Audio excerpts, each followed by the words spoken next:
बिस्मिल्लाहिर्रहमानिर्रहीम। अस्सलाम वालेकुम students, welcome to my YouTube channel learn with Numan. आज की इस वीडियो के अंदर हम अपने केमिस्ट्री फर्स्ट ईयर के chapter 5 states and phase of matter के लास्ट टू क्विक चेक्स देखेंगे, 5.7 एंड 5.8। तो वीडियो स्टार्ट करने से पहले आप लोगों से गुजारिश है कि चैनल को लाजमी सब्सक्राइब करें और वीडियोस को अपने क्लास फेलोज तक जरूर शेयर किया करें। अच्छा स्टूडेंट्स, सबसे पहले हम देखते हैं 5.7। ये है हमारे पास क्विक चेक 5.7 और ये वाली है 5.8। ठीक है, दोनों के तीन तीन क्वेश्चन है। Why solids have very low compressibility and expansion. ये सॉलिड्स को हम मजीद कंप्रेस क्यों नहीं कर सकते, मतलब वेरी लो कंप्रेसिबिलिटी, या हम उन्हें एक्सपेंड क्यों नहीं कर सकते। अच्छा, कोई भी चीज कंप्रेस कब हो सकती है? जब उसके मॉलिक्यूल्स के दरमियान में स्पेस हो। और कोई भी चीज एक्सटेंड या फिर हमारे पास एक्सपेंड कब हो सकती है? अगर उसके मॉलिक्यूल्स के दरमियान में वीक इंटरमॉलिक्यूलर फोर्सेज हो, तो वो एक दूसरे को दूर करना उनके लिए क्या हो, आसान हो। लेकिन सॉलिड के केस में आपको पता है कंप्रेस इसलिए नहीं कर सकते because they are tightly packed. Solids can not be compressed because molecules या पार्टिकल्स जो भी लिखे, ठीक है, क्योंकि मे बी एटम्स भी हो सकते हैं, of solids are tightly packed.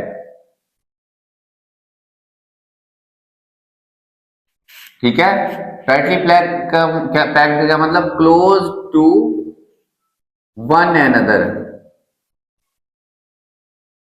ठीक है, there are very less empty spaces. उनके दरमियान में एम्प्टी स्पेसिस क्या है, बहुत कम है। ठीक है, ये हमने पढ़ा था स्टूडेंट्स टॉपिक के अंदर कि अगर वो स्फेरिकल भी है ना ऐसे, तो वो इतने क्लोज हैं, उनके दरमियान में सिर्फ ये स्पेस खाली है। लेकिन कभी भी आपके पास बॉल्स हो तो आप उसके दरमियान वाला ये स्पेस खत्म नहीं कर सकते, किसी भी तरीके से रखें उनके दरमियान में ये स्पेस रहेगा, ये फर्दर कंप्रेस नहीं हो सकते। ठीक है, ये तो बात की हमने कंप्रेशन की। और आगे है they can not B expand. वो एक्सपेंड क्यों नहीं किए जा सकते? एक्सपेंड करने के लिए देखें, लेट्स सपोज ये दो मॉलिक्यूल्स हैं, इनके दरमियान में बड़ी वीक इंटरमॉलिक्यूलर फोर्सेस होनी चाहिए कि मैं इसको बड़ी आसानी से ऐसे एक्सपेंड कर लूं। लेकिन सॉलिड्स के molecules of solids, particles of solid, जो मर्जी लिखे, have very strong intermolecular forces. ठीक है, उनके दरमियान में इंटरमॉलिक्यूलर फोर्सेस क्या होती है, बहुत स्ट्रांग। ये हमारे पास डाइपोल डाइपोल भी हो सकती हैं, मेटालिक बॉन्ड्स भी हो सकते हैं, कोवलेंट बॉन्ड भी हो सकते हैं, हाइड्रोजन बॉन्डिंग भी हो सकती है। लेकिन ये सॉलिड्स के दरमियान इंटरमॉलिक्यूलर फोर्सेस क्या होते हैं, बहुत स्ट्रांग होती हैं। So the molecules are not free but tightly held, अपनी जगह के ऊपर मजबूती से बंधे हुए हैं। ठीक है, hence expansion in solid is very low, बहुत कम होती है। ठीक है, कंप्रेस इसलिए नहीं हो सकते क्योंकि मॉलिक्यूल्स के दरमियान में जगह ही नहीं है, ऑलरेडी वो टाइटली पैक्ड है, क्लोजली पैक्ड है। ठीक है, क्लोज टू वन अनदर है, और उनके दरमियान में एम्प्टी स्पेसेस बहुत कम होते हैं। वो जो मैंने आपको स्फीयर बना के दिखाया, उन स्फीयर्स के दरमियान में हमेशा खाली जगह रहेगी। ठीक है, फिर हम उन्हें एक्सपेंड क्यों नहीं कर सकते? एक्सपेंड करने के लिए इंटरमॉलिक्यूलर फोर्सेस वीक होनी चाहिए ताकि मॉलिक्यूल्स को एक दूसरे से दूर लेके जाया जा सके। लेकिन सॉलिड्स के दरमियान में इंटरमॉलिक्यूलर फोर्सेस क्या होती हैं, बहुत स्ट्रांग होती हैं। ठीक है, अच्छा नेक्स्ट है what is meant by habit of crystal. Habit of crystal से क्या मुराद है? हैबिट ऑफ क्रिस्टल से मुराद है students the shape in which crystal grows. यानी कि हम क्रिस्टल कब बनते हैं? सैचुरेटेड सॉल्यूशन को स्लोली कूल करें ना, तो उस चीज के क्रिस्टल बनना स्टार्ट हो जाते हैं। ठीक है, ये क्रिस्टल की जो शेप होती है ये क्यों होती है? अच्छा, ये शेप नीडल लाइक हो सकती है, क्यूबिक हो सकती है, हेक्सागोनल हो सकती है, किसी भी किस्म की शेप हो सकती है। ये शेप ऐसी क्यों बनती है? Due to arrangements of atom, molecules और आयंस, उसके अंदर जो भी चीज मौजूद है, ठीक है, इज कॉल्ड, इसको हम कहते हैं हैबिट ऑफ क्रिस्टल, ठीक है। वो शेप जिसमें क्रिस्टल ग्रो करता है, मतलब आहिस्ता से क्रिस्टल बनना शुरू है, लेकिन फिर उनकी शेप क्या रहेगी? हमेशा वैसी रहेगी, ठीक है। If the conditions are maintained, temperature और उसके अंदर कोई इंप्योरिटी हम नहीं डालते, ठीक है, the shape of crystal, crystal की शेप हमेशा सेम रहेगी, विल बी सेम, ठीक है। जो NaCl होता है स्टूडेंट्स, ये आपने एग्जांपल लिख लिया नीचे, NaCl के सैचुरेटेड सॉल्यूशन को हम ठंडा करते हैं तो क्यूबिक उसके क्रिस्टल बनते हैं। लेकिन अगर हम उसके अंदर 10% यूरिया ऐड कर दें तो उसके जो क्रिस्टल्स की जो शेप है, ग्रोथ है, वो नीडल लाइक हो जाती है, लेकिन वो यूरिया के इफेक्ट की वजह से। अदरवाइज हम कहेंगे NaCl की हैबिट क्या है कि वो क्यूबिक क्रिस्टल बनाता है, ठीक है। NaCl makes cubic crystals, but if 10% urea is added to solution, shape changes to needle like, सुई की तरह के वो क्या बनाएगा? क्रिस्टल बनाने स्टार्ट कर देगा, ठीक है स्टूडेंट्स। ये है हमारे पास हैबिट ऑफ क्रिस्टल। 5.7 का last, why solids do not undergo translatory motion. Translatory motion क्या होती है कि एक सैंपल है, उसके अंदर आपके पास इसके जो मॉलिक्यूल हैं, कभी इधर फिर रहा है, कभी इधर फिर रहा है, स्ट्रेट लाइन है मोशन, कभी इधर कभी इधर इधर इधर। तो ये ट्रांसलेटरी मोशन तब पॉसिबल होती है जब molecules are free to move, ठीक है। Translatory motion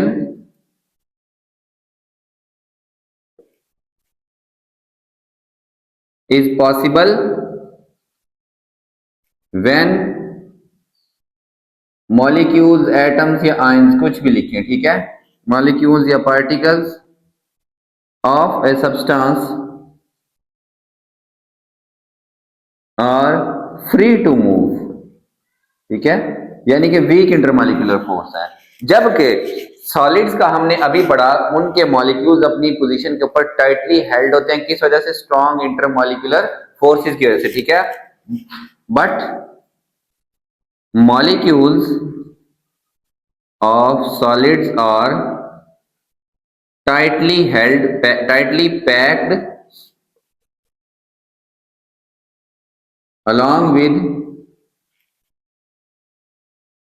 strong intermolecular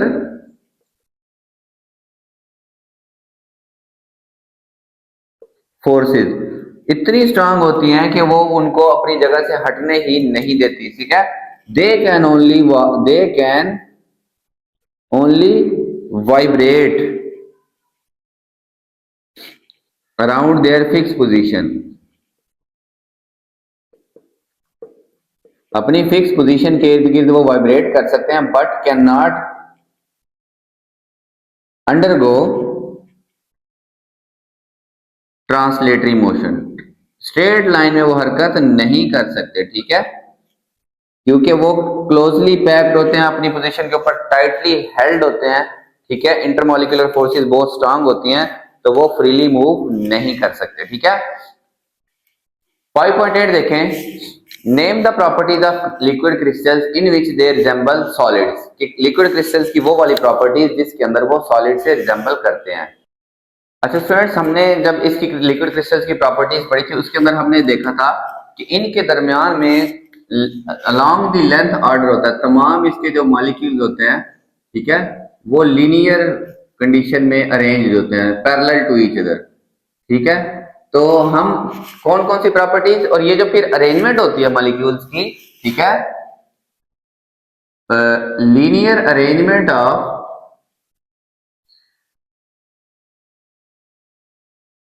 molecules resembles to arrangements of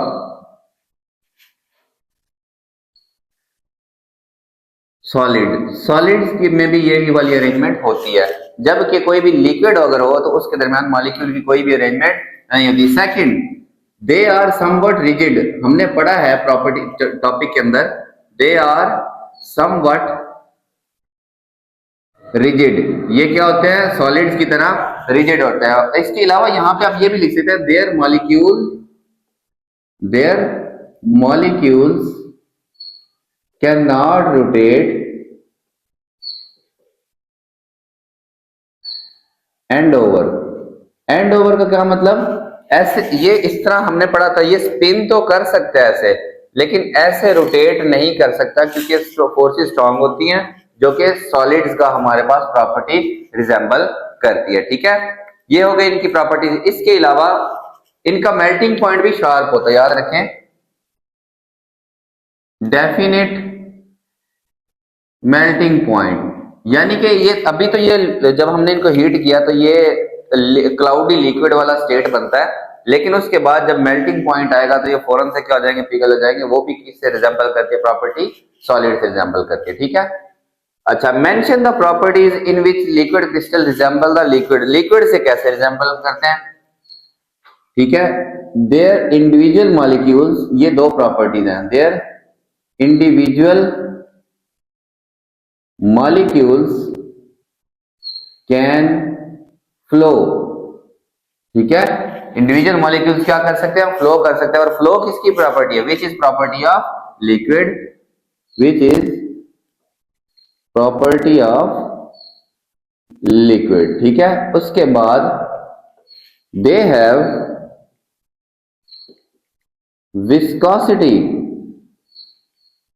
liquids के पास होती है विस्कोसिटी। ठीक है, क्या क्या, रेजिस्टेंस टू फ्लो, कि फ्लो करने में ये रेजिस्टेंस ऑफर करते हैं, कोई भी चीज जब इनमें से मूव करना चाहेगी तो ये भी किसकी प्रॉपर्टी है, लिक्विड्स की है। ठीक है, सी देखें last, which property of liquid crystals make it possible to use them in temperature sensing, के लिक्विड क्रिस्टल्स की वो कौन सी प्रॉपर्टी है जो ये पॉसिबल बनाती है कि हम इनको टेम्परेचर सेंसिंग में इस्तेमाल करें। ये है स्टूडेंट्स इनकी optical properties, there optical properties, कैसे, colour and texture are highly sensitive to temperature. ठीक है, बस इतनी सी बात लिखनी है कि टेम्परेचर के वजह से इनका कलर और टेक्सचर क्या हो जाता है, चेंज हो जाता है, फिर ये टेम्परेचर सेंसिंग में इस्तेमाल की जा सकती हैं। They can be used in electro optic devices. ठीक है, वहां पे ये इस्तेमाल की जाती है। अच्छा, टेम्परेचर की चेंज की वजह से ना, मैंने आपको ये टॉपिक के अंदर बताना भूल गया था आपको, एक होती है मूड रिंग्स। ठीक है, मूड रिंग्स क्या होती हैं, ऐसी रिंग्स होती हैं कि जिसने वो पहनी होगी उसके मूड के मुताबिक उसका कलर होगा। ठीक है, क्यों, हमारे मूड की वजह से हमारी बॉडी का टेम्परेचर कंट्रोल होता है। अगर हम गुस्से में हैं तो हमारा टेम्परेचर हाई होता है, तो इसका कलर कुछ और होगा।